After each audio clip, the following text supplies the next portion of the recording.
Hello and welcome to Art Beyond the Museum's UK edition. I'm Daniel and I'll be talking you through this series. Right now you're joining me at restaurant Wong in the heart of London. Let me tell you a bit about Wong and our location and where we are before I touch on Art Beyond the Museums. Wong is a 2 Michelin star restaurant in the heart of London, run by renowned chef Andrew Wong.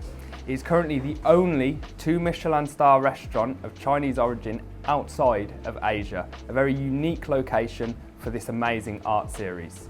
Now, Art Beyond Museums, what is it and why are we here? Let's look at museums first. Museums, are they places to collect and exhibit art? No, they're not. Museums are places to collect art and bring it to the people, share it with the people. So when we find ourselves in a global pandemic, as we are currently all feeling the effects of, we can no longer visit our favourite museums, our favourite galleries, our favourite cities, or travel to the places we want to go around the world. So here at Art Beyond Museums, we're going to bring the art, the cities, the places, the amazing places you're missing out of, right to you in the comfort of your own home. So, who's bringing you Art Beyond Museums? What is this series about? It's brought to you by Master Yun Zhe of Lotus on Water in Singapore. Master Yun is a 6th generation Feng Shui master. In 2006, collecting all of his knowledge, his expertise, and everything he's learned throughout his career and his experience, he founded Lotus on Water Gallery in Singapore. Not only that, Master Yun is a highly decorated artist. In 2019, CCTV China awarded him the I Ching Gold Medal Master Award, along with the Achievement in Arts Award. So a very renowned painter and a very unique painter. As we look more into the history of Master Yun's art, the art of Chinese cuisine and how they connect and cross over in different fields, but they find a link between them, whether it be creativity, tradition, the yin and yang and the balance with it all. Not only that, Master Yun is the first and only artist to ever have an art exhibition on a Great Wall of China. And that is the exhibition we'll be looking at today. This piece just here to the left of me was one of 108 cranes that built a 13.8 metre long piece of artwork which was displayed on the Great Wall of China. These pieces have now been taken apart and sent to all different parts of the globe, and we're lucky enough to have some of the pieces here with us today in restaurant Wong in the heart of London. When we talk about the history of China, the Great Wall of China springs to everyone's mind. A country so rich in history, so rich in culture, with so many influences around the world, we look at how them traditional influences affect Master Yun's paintings and his painting styles. Chef Andrew Wong will tell us how it's influenced the dishes that he presents. And then we look at how Master Yun has brought it into a more modern era. As you can see by this painting, it is not a normal traditional Chinese painting. It's filled with colour, vibrance, gold, silver, red, yellow, orange. A very bright piece that is not traditional in Chinese paintings, but it reflects Master Yun and what he wants from his Feng Shui paintings. The vibrancy, the passion, the art wants to come through the page, come off the canvas, and that's exactly what he does. So let's look at the crane here. The crane, as said, one of 108 cranes that are all painted in 24 karat gold. Not a normal crane, as you can see, it's a very rounded body, a larger body. On this one, the wings are opened up. It uses 24 karat gold, representing the heart of the crane, that it has a heart of gold. These are not just normal cranes, they are mystical beings, celestial beings. And then when we look closer into it, you can see the black calligraphy work around the crane. This is a use of a traditional Chinese method using black pine soot ink and calligraphy strokes, and now we're seeing the connection between traditional and modern artwork. Not only that, Master Yun uses different types of techniques that are not normally found in Chinese paintings. The use of layers, how he builds up the layers using a traditional oil technique, oil canvas painting technique. Master Yun builds up layers. In these layers, we have splashes of Laurent Perrier champagne, 18 karat gold and 18 karat silver. The use of this creates a layered effect and almost a 3D effect, so it's coming off the page, again expressing vibrancy and warmth from the painting. So, as we look more into the paintings, you need to understand what it makes you feel. What does this painting make you feel? How does it come off the page? We look at the crane.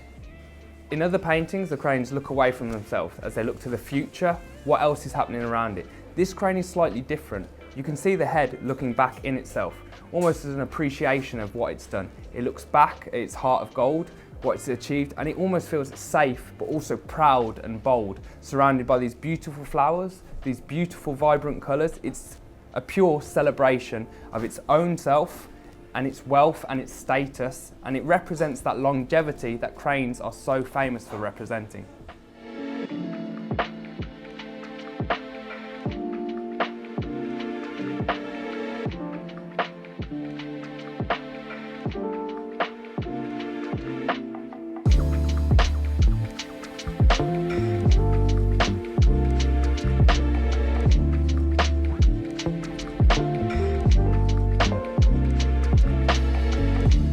So right now, we're lucky enough to be joined by Andrew Wong.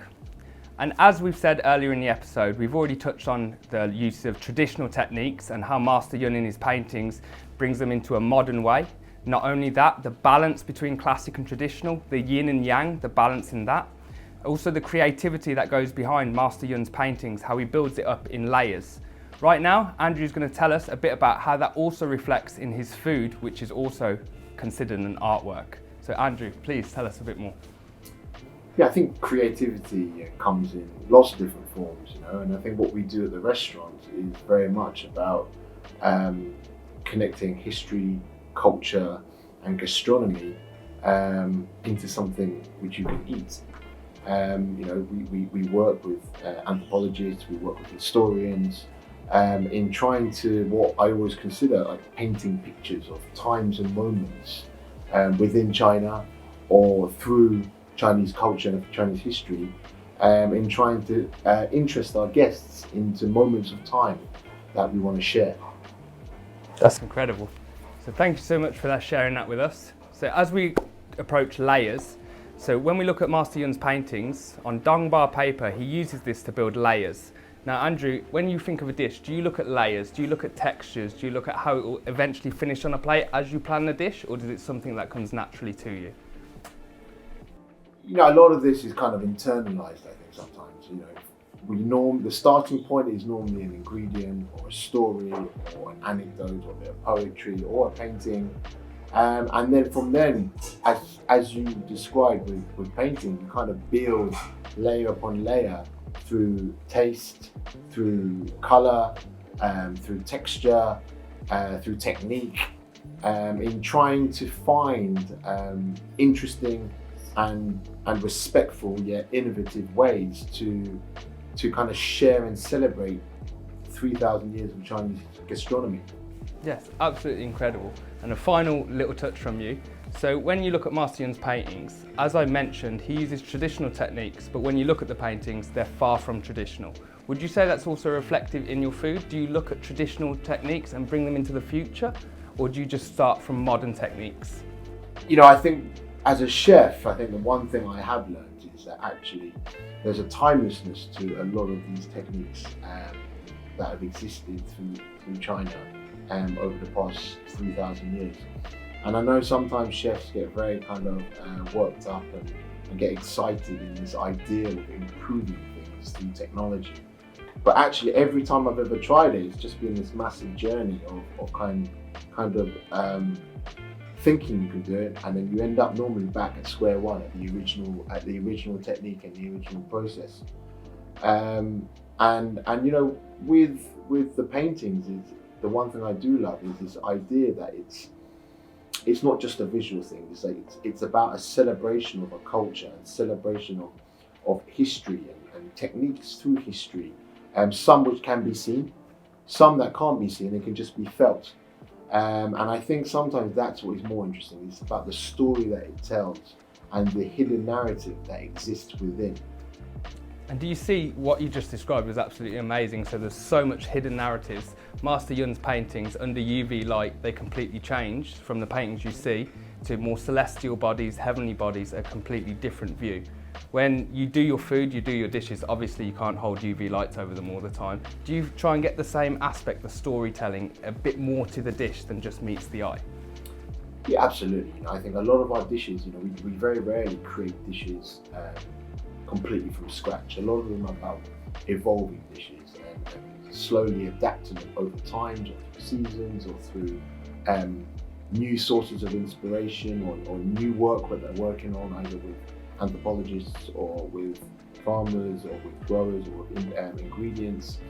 And it's about this idea that a dish, to me, is something which is a slightly modified and slightly tweaked piece of work over a long period of time, as opposed to just being this single identity that just appears. And so when you see a dish at a restaurant, it is, to me, always 10 years worth of fine tweaks, and it's about sharing that and sharing the kind of iterations that have existed over those 9 years with guests that make the dish interesting, that make the dish what it is. That's incredible. So obviously it's essentially a 9-year journey that you're putting onto a plate. Well, the restaurant's only been open for 9 years, so most things are 9 years. Yes. But actually, as I said, the bigger picture is it's more than 3,000 years. You know, I think a lot of it is about celebrating a country that is so rich and diverse, a country that borders 14 different other countries, a country that through the Silk Road, through international trade, historically has actually absorbed more outside influences than any other gastronomy in the world and any other culture in the world. And so it is this idea that, you know, everything you perceive isn't necessarily the truth, and what we always sometimes perceive to be Chinese or non-Chinese isn't necessarily what it appears to be. That's an incredible way to look at it, and it's an eye-opener for most people, because as I said, most people have this singularity idea of Chinese cuisine, where as you said, you're going back through thousands of years of history to get to where you are now. So similar in terms of Master Yun, he opened Lotus on Water in 2006, so your restaurant's been open for 9 years, Master Yun 15 years for Lotus on Water, but you're talking about a 6th generation Feng Shui master. And Feng Shui, well, as a culture, goes back so much further. So we can relate that, and you can see the connections automatically between food in China and Feng Shui culture in China. Again, reflecting more how rich in culture and history China actually is. Sure, and I think, as I said, like a lot of the Feng Shui and also food in general within our culture it's not necessarily a phenomenon, it's just internalized. I think more so than any other culture in the world. And I think sometimes people try to pigeonhole stuff or try to give things very clear boundaries, but actually both food and Feng Shui are very, very timeless, internalized things within Chinese culture. No, thank you so much, Andrew. Absolutely incredible insight into your mind and how you think. Thank you so much for joining us today, and hopefully I'll see you again soon. Thank you. So, we're going to look at other collections from the artwork today. Right here we have the Longevity of a Crane series, number 62. And over here we have the sun and moon has multiple lights. We're going to look at this one first, Longevity of a Crane. So in the previous painting we witnessed the crane itself. Here is a calligraphy work, again using traditional calligraphy strokes. Master Yun's modern use of 24 karat gold in his paintings. And again, it represents longevity, boldness, status, which is what a crane represents within Chinese culture.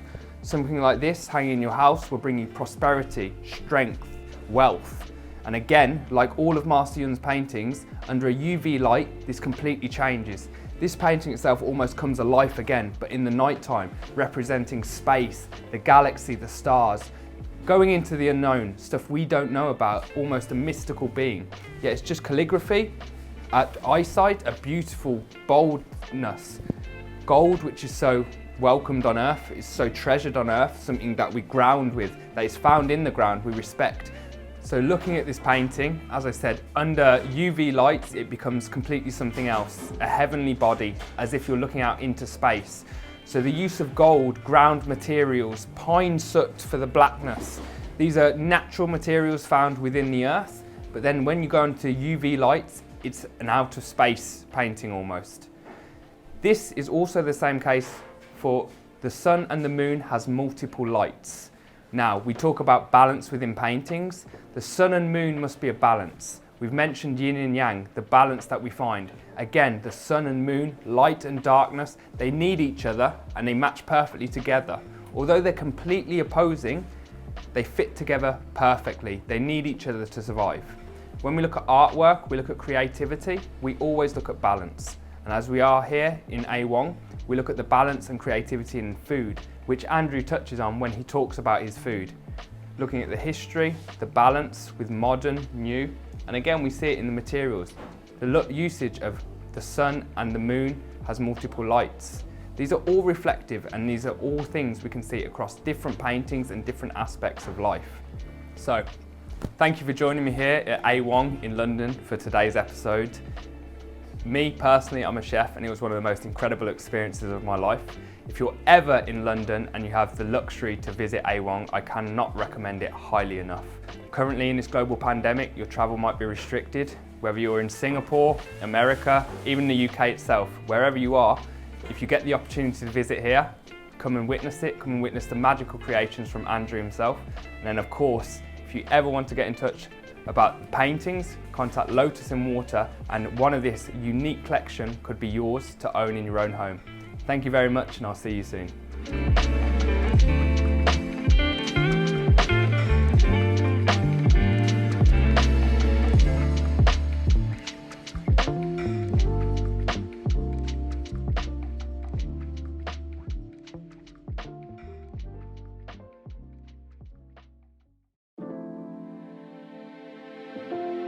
The Art Beyond Museums series and Master Yun Longzi's Feng Shui art are proud to be sponsored by Laurent Perrier. For 200 over years, Laurent Perrier has not worked with any other artist before. When you purchase a piece of Feng Shui art exhibited in this Art Beyond Museums series, you will also be getting a complimentary set of 5 different specially selected cuvées of Laurent Perrier champagne: the La Cuvée, the Cuvée Rosé, Brut Millésime, Demi-Sec Harmony, and the Cuvée Grand Siècle, so that you can enjoy the taste of elegance while basking in the prosperity of Master Yun's Feng Shui paintings and calligraphies. Cheers to prosperity and elegance.